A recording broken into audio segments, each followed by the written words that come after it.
that bed that's out there, belonging to that truck there, needs some patching on the floor.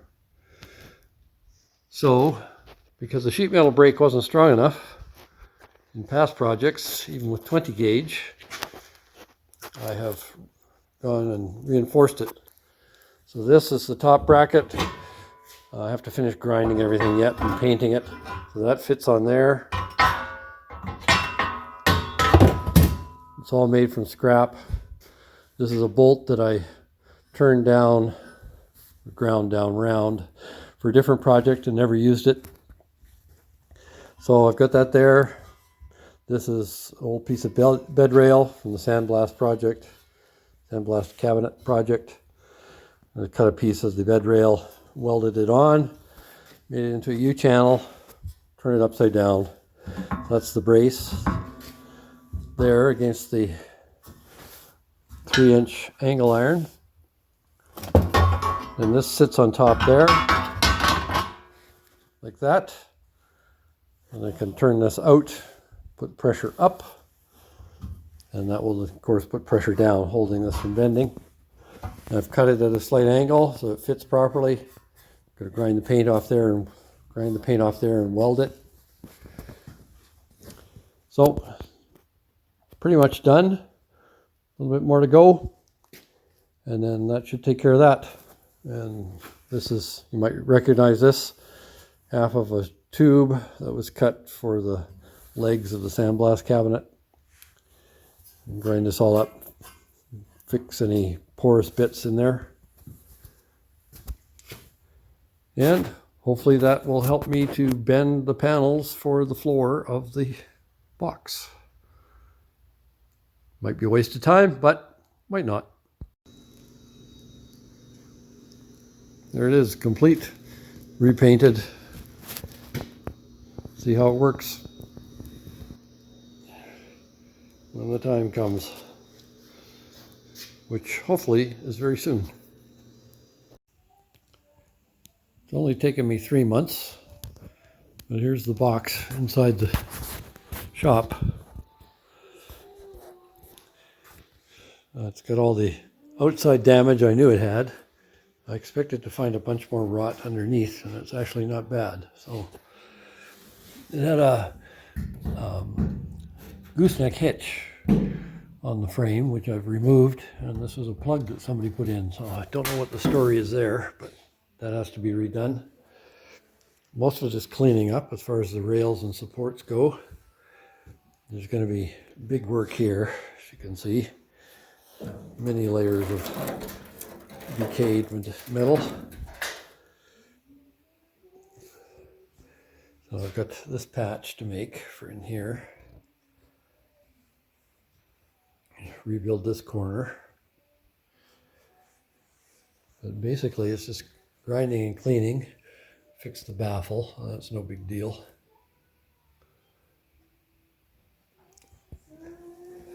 Somebody decided that they would fix the rust on the fenders.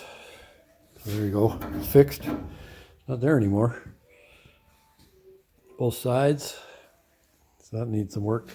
There's dings and stuff to take care of. But now that it's upside down, it's a lot easier to get down, up inside the fenders and do it. See what I'm doing? And then do the top rails later. Get all that stuff that fell out.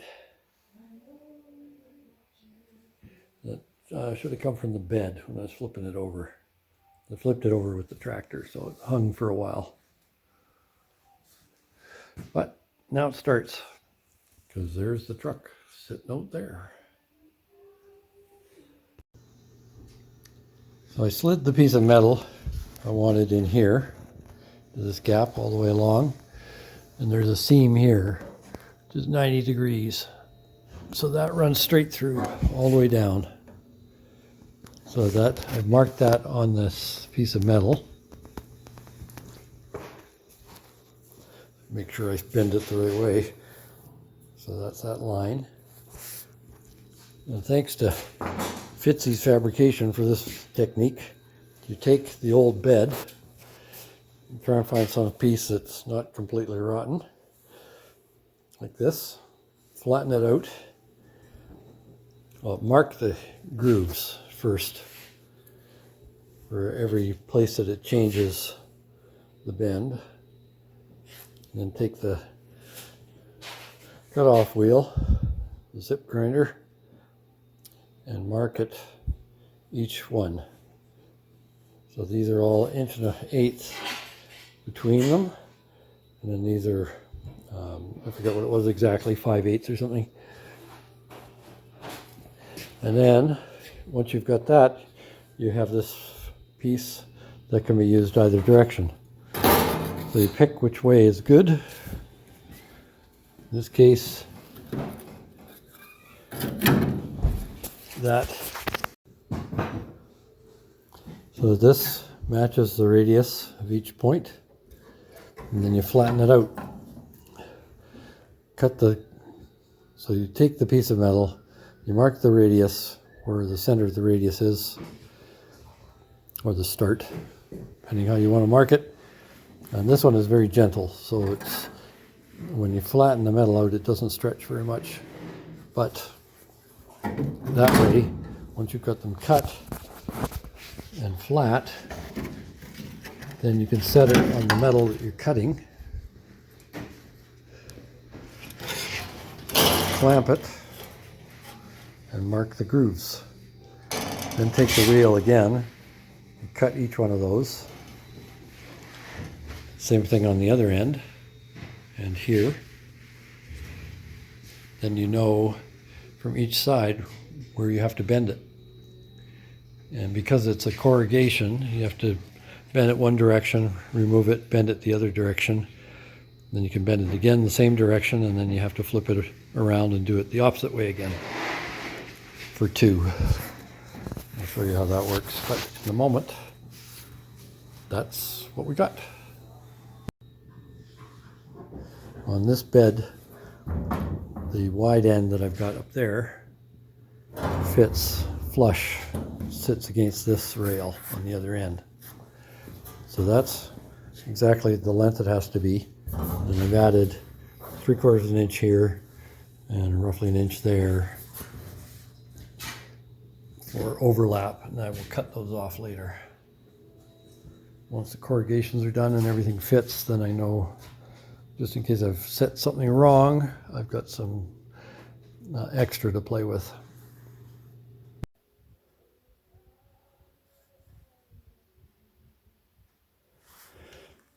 Okay, so I've done a few of them.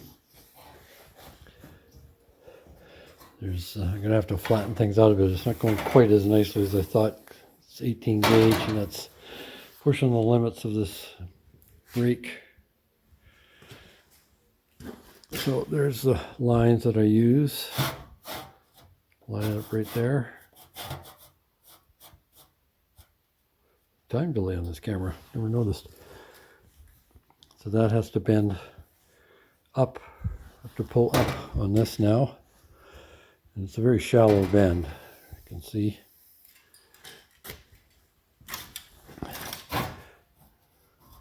That will do it for that part.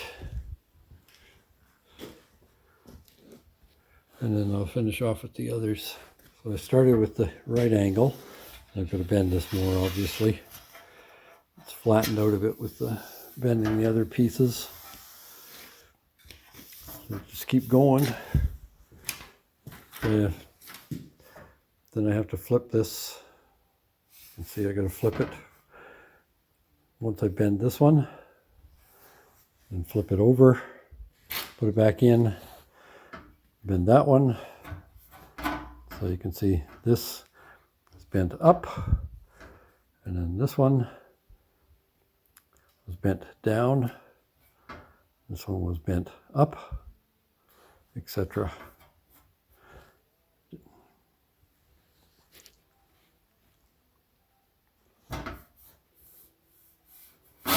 Didn't explain that very well, I see.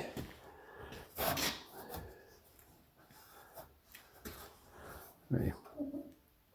So this one, you can see that this one was the other way around. You get it? Like that.